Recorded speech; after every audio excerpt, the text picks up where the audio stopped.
నిర్మాణంలో భాగంగా అవగాహన కార్యక్రమంలో భాగంగా ఇప్పుడు ఒక చక్కని పాట మా రేణుకమ్మ అందరికీ ఒక చక్కని రచిస్తే అయితే తెలంగాణ కోసం నిర్మించేటువంటి క్రమంలో భాగంగా ఒక చక్కని పాట రేణుక పాట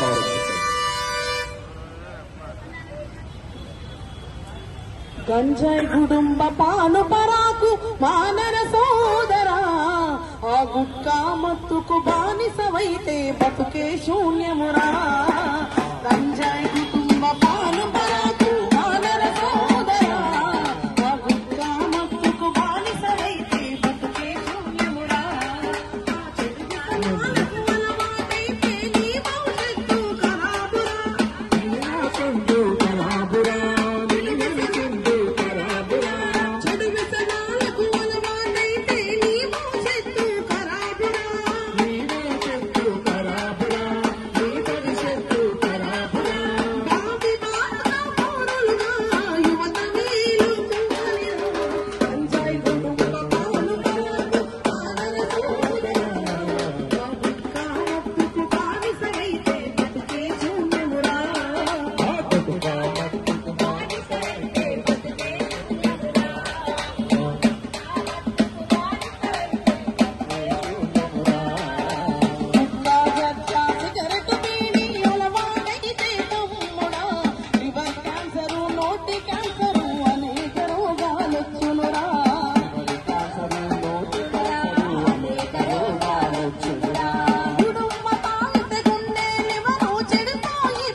ఈ విధంగా గుట్కా మత్తు కనుక బానిస అయినట్టయితే మన బతుకు శూన్యమై